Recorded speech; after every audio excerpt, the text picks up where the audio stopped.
The recording will be available on our website, usually a day or two later.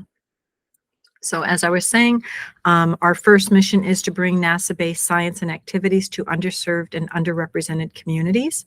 Second, it's to increase teacher capabilities and student expertise and aspirations within these communities. We are a NASA partner. We're funded completely by NASA to provide services to these communities. As such, all of our services and materials that we provide are free of charge to educators, students, and their families. During the summer, our programs focus on services to the Pacific Northwest, Alaska, Oregon, Washington, Montana, and Idaho. We also provide services to Hawaii.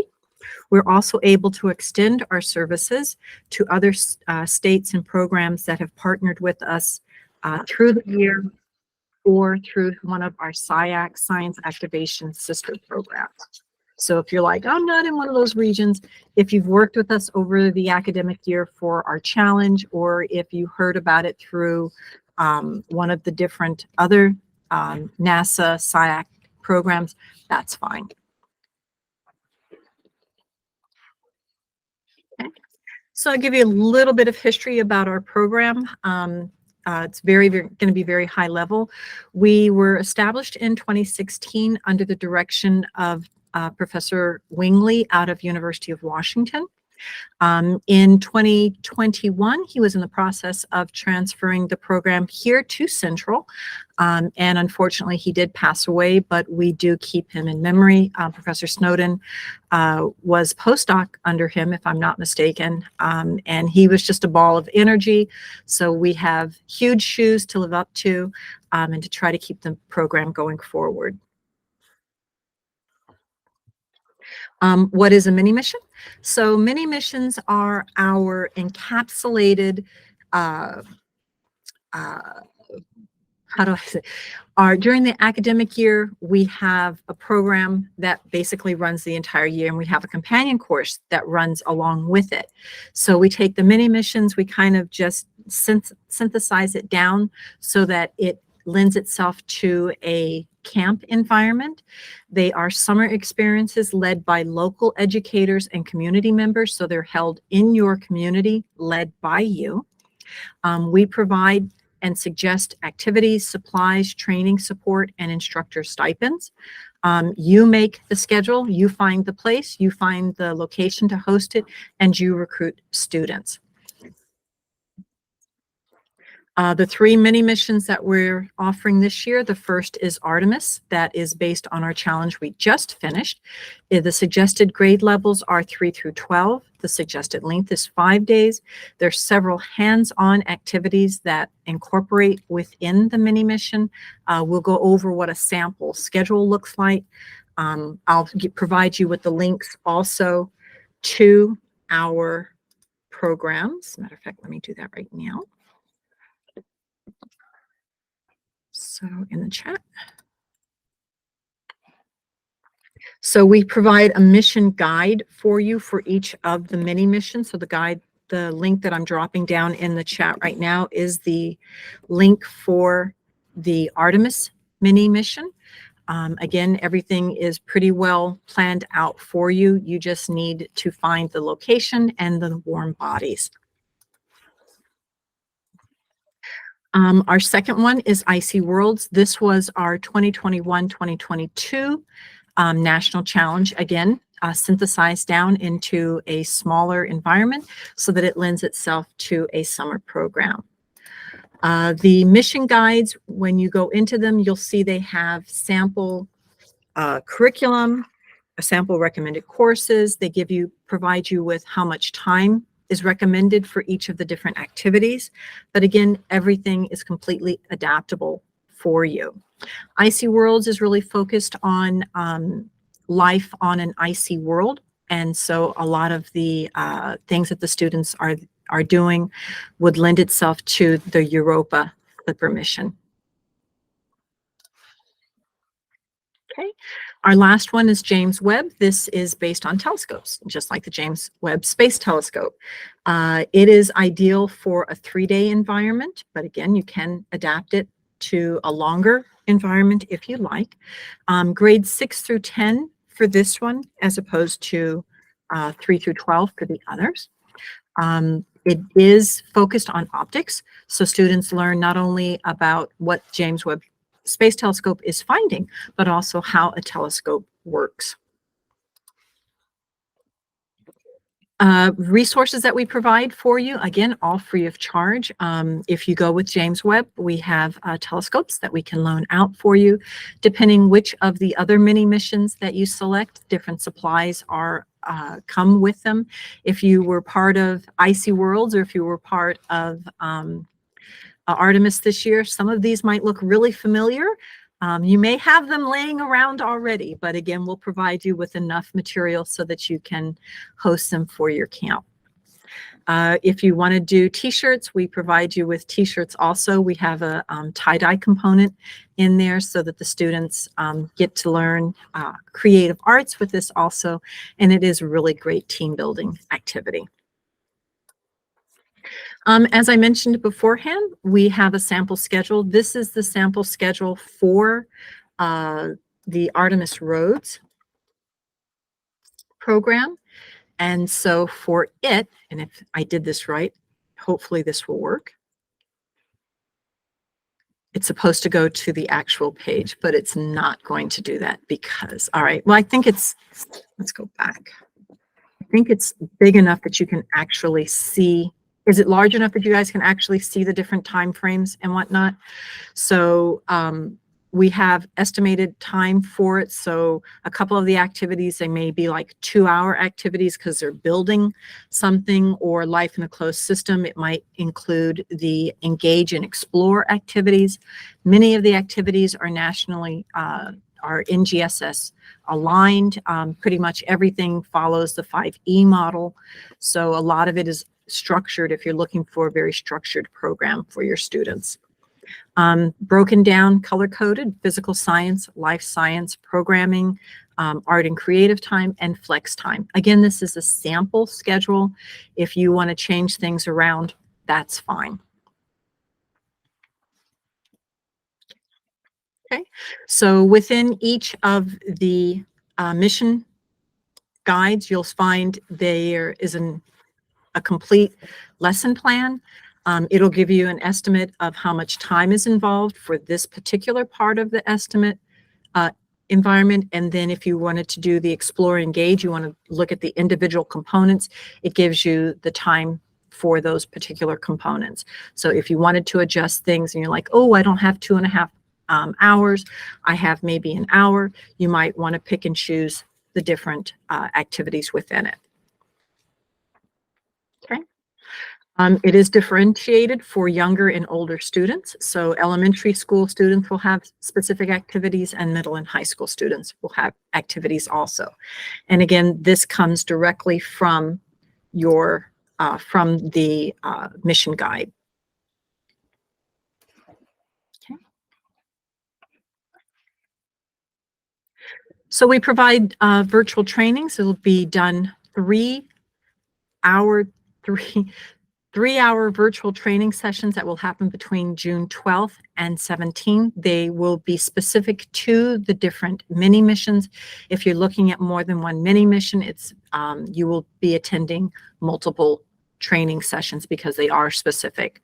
We provide stipends upon completion of services for Artemis Worlds, for Artemis and Icy Worlds, because those are 5-day activities. Looking at 8 to 15 students with one instructor, the stipend is $2,500. If you're going up to 30 students, again, we'll provide $2,500 for the lead instructor and $1,500 for co-instructor. James Webb Telescope is a smaller scope program, so it's anticipated to be 3 days. Number of students 8 to 15 is $1,200, and 15 to 30, $1,200, with the co-instructor at $800. Do need to bring to your attention that we are unable to provide stipends if another grant organization pays you to recruit students and host a camp, but we can provide the materials for you.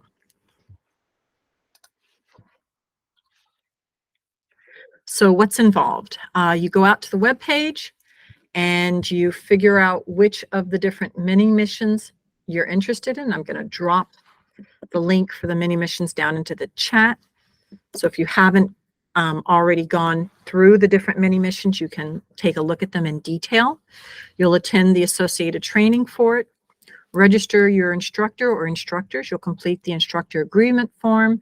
You'll let us know which materials it is that you're going to need from us. You'll register your participants. There's a student information form that will need to be provided after your mini mission is complete. You'll have a follow-up report, and then you'll complete the participant survey.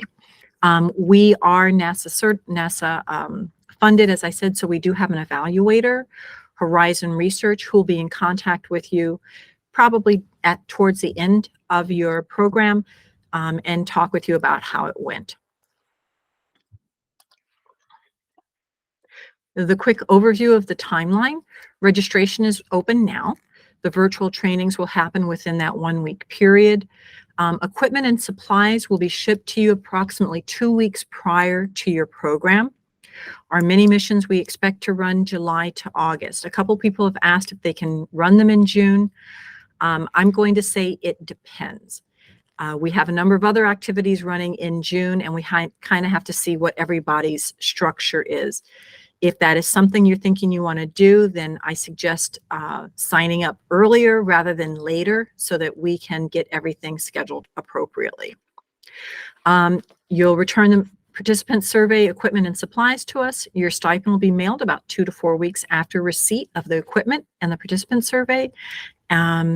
It does require that you complete the training, so the stipend is dependent upon the training being completed. So what your next steps are, if you're interested, go take a peek at the different mini missions.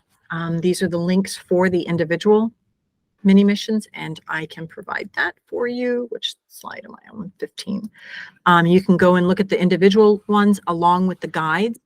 Again, they will give you time estimates for each of the different activities. Attend at least one of the trainings associated with your particular mini mission, register, and send in your participant forms. It's pretty straightforward. Any questions so far? No? Okay, good.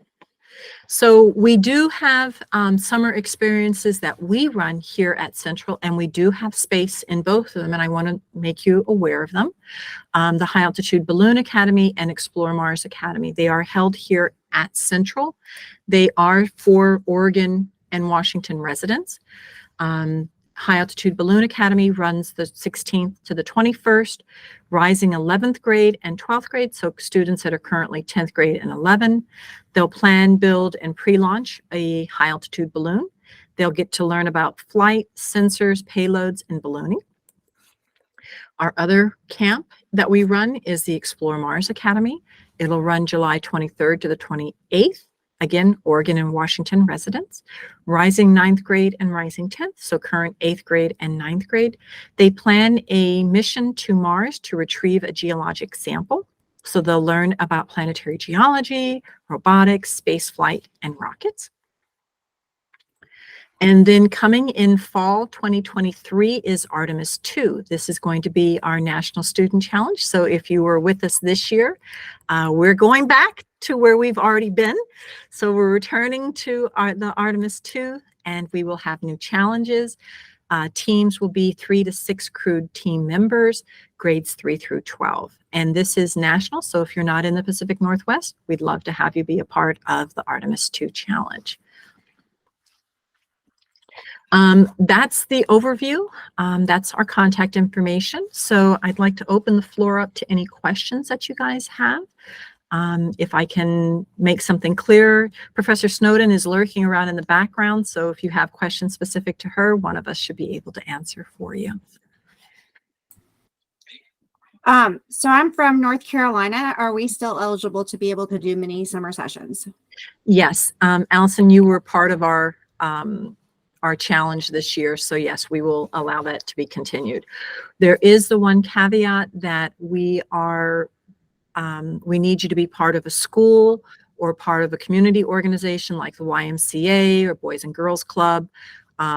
And so that's going to be like the parent organization that will be coordinating everything through. We are a nonprofit, full steam ahead. Does that qualify? Yep. Are you like a 21st learning environment? Well, my husband and I started a robotics program. And so we do FIRST Robotics and you guys, and we run a SumoBots program and that type of thing throughout the year. I think so, I okay. think we can make that work. Professor Snowden, do you think we can make that work? Yeah, sorry. I just got home. And Probably, yes. We're just honestly, Deanna and I are just learning about some new restrictions today. So I don't want to say like 100% yes, but we will definitely try to make it work. So have you ever contracted with an organization or received funds from a federal grant? not a federal grant, no. No, or have you received funds directly from a federal grant? No? No. Okay. Well, We're brand new. We've been going for 3 years. No. okay. 3 Okay. years now. Okay. And so we're just now starting to get local grants, which is Mhm. good because our program has doubled in size in the last 2 years. So Yeah. it looks to double again because the kids really loved this program. And so they're spreading the word. Excellent.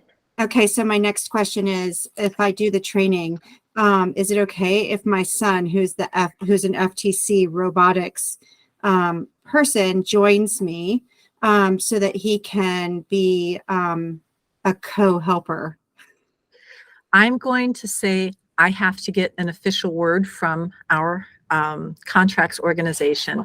And I wouldn't expect him to get paid or anything. I just would like him to be in on the training. Oh, yeah, that's fine. That's yes. fine for sure. Yeah. One of the other things that we are being requested is that background checks will need to be done. So that we'll find out all the details about that and pass that information on to you all also. Yeah. I'm background checked through FIRST. I don't know if that helps you. Yep. Yes.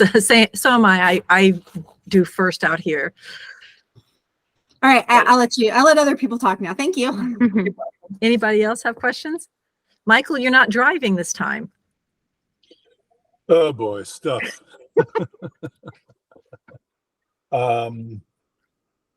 Looking at the robotics portion of this, looking to maybe switching from the rocketry to more of the robotics, which I got trained in here a couple of years ago. Mhm. So been thinking about that. I have to talk to my co-person, see if they want to consider that. Yeah, we might still be able, in your case, to support the rocketry, but yeah, Robert was a bit of a risk taker, so we'll definitely, if you do rockets, we'll definitely need to have that through the school, so you guys have some Right, and we're insurance doing and all it- that stuff. Yeah. Yep, and we're doing it Okay. through a school. Yes. Perfect. Okay. I have a question. Hi, my name is Ella. This sounds really cool. I think my students would really like it. My community is really rural and spread out and low income. Do you have any recommendations on maybe asking the school district to pay for busing or lunches? Or like, is there like an official letter you can give to them and be like, really cool? Yeah, I will say yes, we were on that, but then I will flip it over to Michael because he probably knows more about it than I do. So go ahead, Michael. This is what I did last year. I went to 5 different places. I went to Taco John's, pizza place, 2-3 pizza places. I went to local Albertsons. They gave me a $50 gift card, and everyone supplied me with 25 lunches Mhm. for all the kids. We had water, we had drinks, and it worked out very, very well. It took me about maybe 2.5 hours. I came up with a little piece of paper that said, would you please donate to this rocket camp on this day? And they did. There wasn't any great. questions. But it does That's take about 2.5 hours to go to all 5 places. And if one says no, then you go someplace else and they'll say yes. That's great. We are trying to work on writing an official contract also with the school district that could provide money for food. They probably would prefer Taco John's over whatever that food might look like. But Yeah, but Taco Um, John's every day. I mean, no. Yeah. So we know that food is an issue, and actually we know that transportation is an issue, but that isn't something that we have discussed. But that's certainly something that we could potentially write into that contract as well. I mean, it wouldn't be a ton of money; it would be a per diem for the And students. help. Yeah, but that way we can provide some support for food as well. Yep, we're working on that.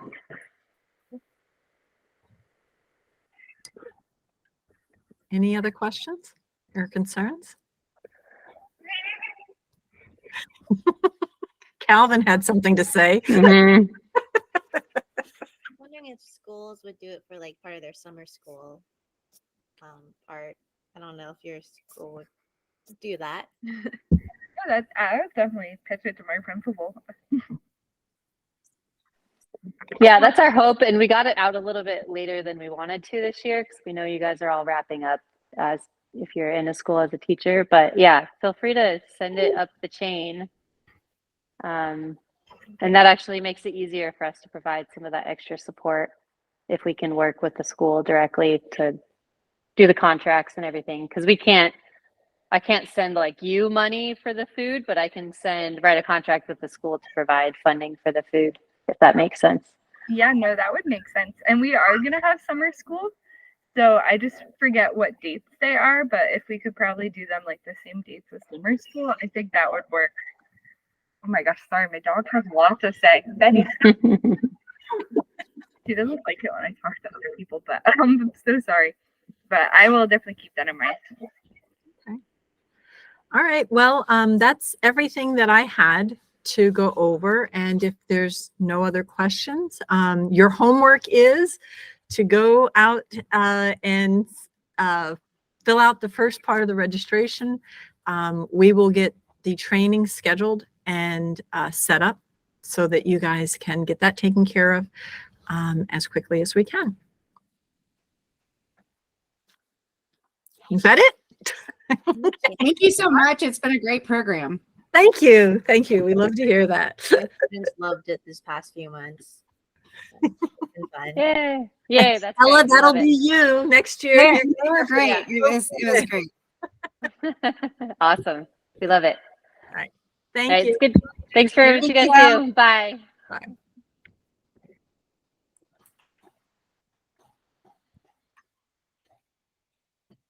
I do have a question. Oh, sure. Go ahead.